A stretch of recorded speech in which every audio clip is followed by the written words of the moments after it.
आज रामनवमी का त्योहार है।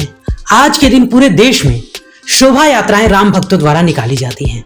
बंगाल में पिछले कई सालों से इसका चलन और ज्यादा बढ़ा है। इस बार अनुमान लगाया जा रहा है कि बंगाल में 5000 से ज्यादा शोभा यात्राएं निकाली जाएंगी। हालांकि पिछले कई सालों से रामनवमी के जुलूस के बाद हिंसा की घटनाएं भी देखने को मिलती आ रही हैं। इस बार चुनावी साल है तो इस प्रकार की घटनाएं ना हो, इसका खास ख्याल रखा जा रहा है। इन्हीं सब के बीच बंगाल की मुख्यमंत्री ममता बनर्जी ने बीजेपी पर सनसनीखेज आरोप लगाया है। रामनवमी के मौके पर उन्होंने दंगे की आशंका जाहिर की है। मुख्यमंत्री ने कहा है कि चुनाव में बढ़त लेने के लिए बंगाल में बीजेपी कई जगहों पर दंगा करा सकती है। इस दौरान सीएम ममता बनर्जी ने बीजेपी पर कई आरोप भी लगाए। निर्वाचन আসলে ভোট পাখিরা উড়ে আসে আর ভোট চাই। আমি আপনাদের বলি, আমি যদি সংখ্যাটা ভুল না করি, আপনারা জীবনে এক হবেন না। কবে এক হবেন বলতে পারেন?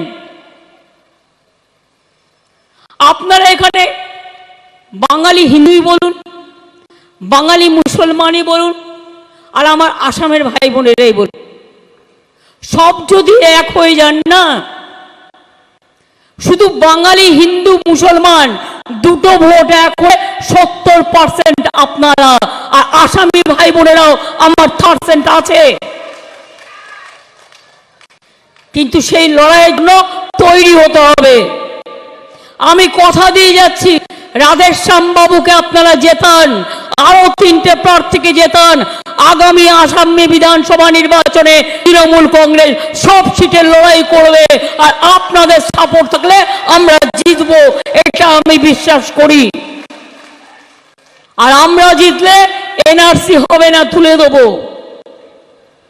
কে হবে না, তুলে দেবো। ইউনিফর্ম সিভিল কোড হবে না, তুলে দেবো।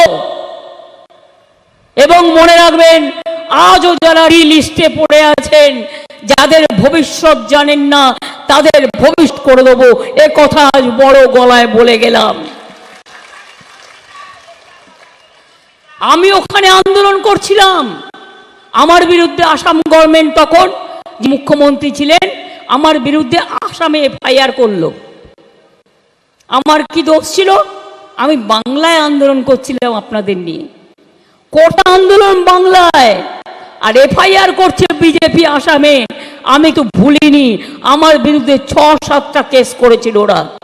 কি করে আমায় গলা কাটবে, জেলে ভরবে, আর কজনকে জেলে ভরবে, আর কজনের গলা কাটবে, আর কতজন টেনশন ক্যাম্পে রাখবে। তোমরা তো ভারতবর্ষটাকে জেলখানা বানিয়ে দিয়েছো, টেনশন ক্যাম্প বানিয়ে দিয়েছো।